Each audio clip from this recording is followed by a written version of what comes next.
Yo, PX guy here. What's going on YouTube? Welcome back to the channel. And today I'm finally making the video that you guys have been waiting for. You guys have been asking me so much to make a follow-up video on my Phoenix Automotive Android Tesla styled radio. So today we're going to do that. Now I'm actually at work right now.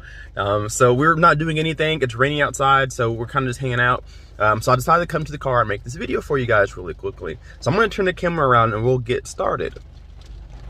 So here is my Phoenix Automotive 12.1 inch Tesla style screen here. And a lot of you guys have been wondering, should I buy this? Let's go ahead and get right into that. I think you should. It's a lot of money, but you get a lot of features out of this unit. This is essentially throwing a Galaxy Tab or an iPad or whatever in your dashboard that it's made to fit in your dashboard. And so everything you can do on your tablet, you can do on here. You can download apps, you can play games, you can watch movies, listen to music, stream. Whatever you want to do on a tablet, you can do it here. Now this particular model is the PX6, so it's their current model, the upgraded Android system that they offer right now. I've had this one for almost a year, and I've had the older model for about a year or more as well before I switched to this one. This one is definitely the way to go. Buy the PX6. Regardless of how much more it is in the previous version, buy the PX6. It is so much faster, so much more responsive, boots up 12 times faster. This is the way to go. Is it worth it? Yes. The longevity, I've not had any issues out of this, knock on some wood. I haven't had any issues out of either of those radios in the year that I had them. Especially not this one. There's been a few hiccups every now and then on the first generation, but this one has been absolutely flawless. Big question people ask me is, does the reverse camera work? So we're gonna put it in reverse here and it pops up for you. It's a little bit of a glare because it's a bright day on the phone, but I can see half my screen is my camera there and options to have different camera angles if I want it. So it's a really nice screen and it's in really good resolution here.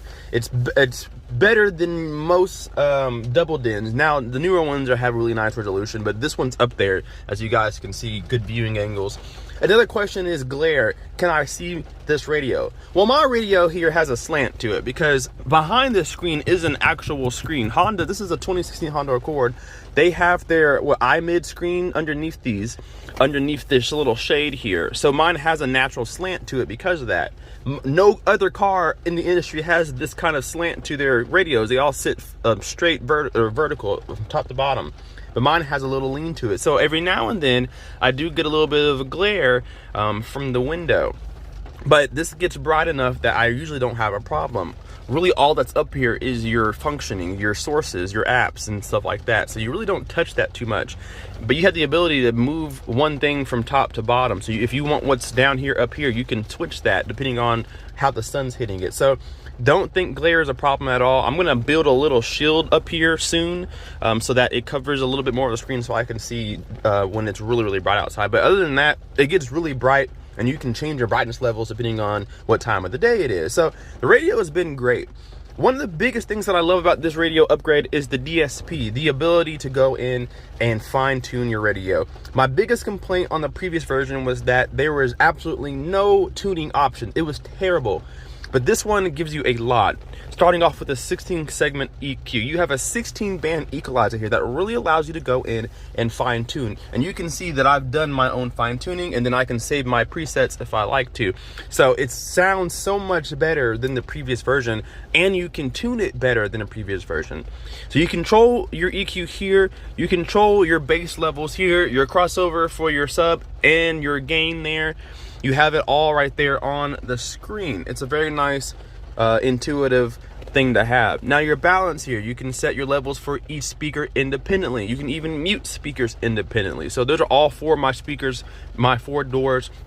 And then of course I have tweeters at the top there, but they're connected to the front left and front right.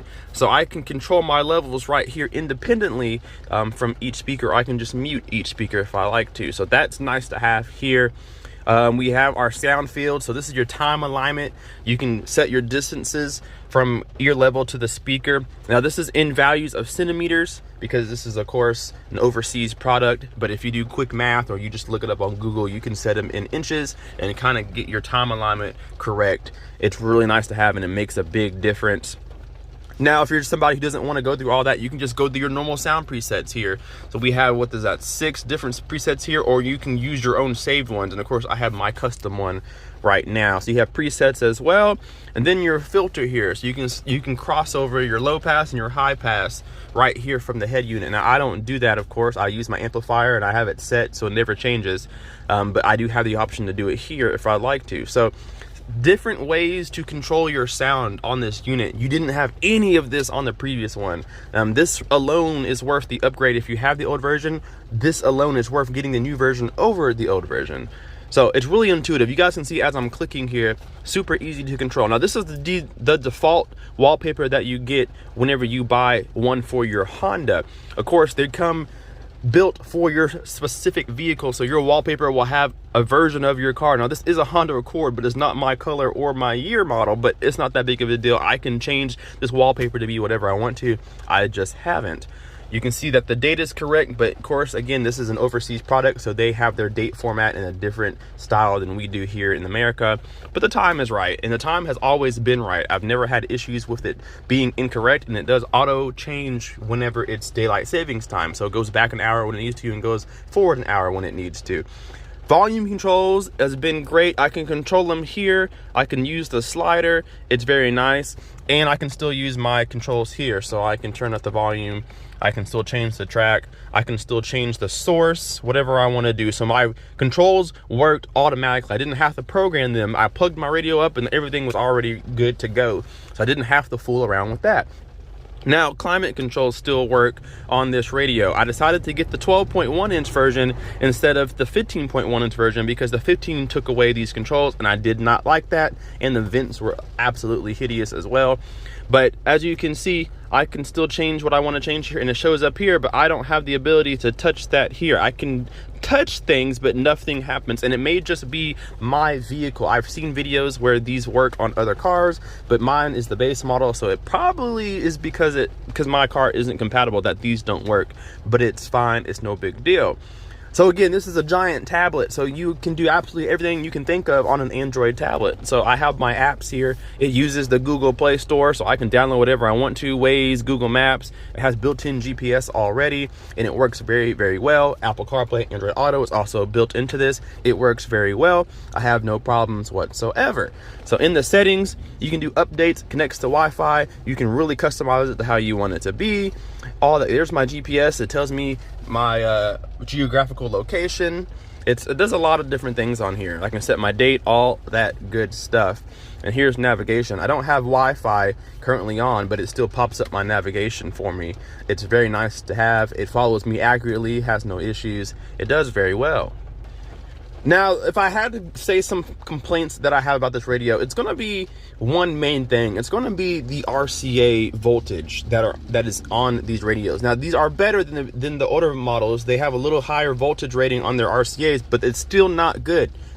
It's still not good. They're not very high in voltage, so you really have to turn up the gain, which means, of course, you start introducing a dirty signal sooner than you would like to.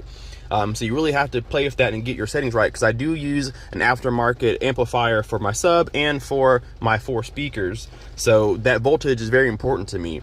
So I am actually looking to get an EQ, an outboard EQ, so an external equalizer. I'm looking to get one to go with this so I can really get some voltage going towards my sound system, because the built-in RCAs in here just don't give you a lot of options. For those who are wondering about cameras, again, I showed you my reverse camera. I don't have rear cameras in my rearview mirrors at all. I don't have a front camera, but you do have the option to do that. So if I go here, if I can remember, I don't use it, so I don't ever have to go there. I think you go to settings. Let's see, where did it go? Actually, I know where it's at. Let's go to apps, car monitor. So you have the rear view camera, of course, and you have your side view mirrors as well. So when you turn on your blinker, it'll show you your camera view for when you're getting over as your blind spot. So if your car has more than one camera, you can set up more than one camera on this radio and it will come on automatically. It does tell you when your doors are open as well. So my left door is open, and we'll close that back. I'll do it again. There's the symbol there, there's the symbol there. We'll close the door and we'll close the door and both of them will go away. There it is. So the car keeps the radio keeps all of your main car factory features. You don't lose anything. I can still see tire pressure monitor. I can still see when my doors are open, when my trunk is open. It doesn't interfere with any of my radio controls here on the steering wheel. Everything still works just fine. It has a built-in microphone for Bluetooth, and it has an option here to connect one, which this came with one. So it doesn't take away any of your factory features on your car. It kind of just works together. Another complaint that I have isn't a huge complaint, but as you can see, my tire pressure light slash my oil change light is on. The reason why it's on is because you can't reset it when you get an oil change from here. You have to put in the old radio to reset it, which is fine because these just take a couple clips and you released it, put the old radio in, press reset, take it back out. It takes me maybe 5 minutes to do, so it's not a big deal, but I would like to have the ability to reset the oil change light because otherwise it's still on. Now I know that this should be off because my tire pressures are good, my oil's been changed recently, but I would like that to not be on. So I wish you could change it from here, but you can't, and I guess it is what it is. So other than that, guys, it's a really good radio. It turns a lot of heads. I have a lot of people at work, a lot of people who get in my car, a lot of people on YouTube love the look of this radio and love it. They want one for themselves. It's a really cool radio. You don't see a lot of people having these in their vehicles. And again, Tesla does this, but I think the industry is moving towards floating tablet style radios anyway, so it really brings a new look, an updated look to your older vehicle if you have one.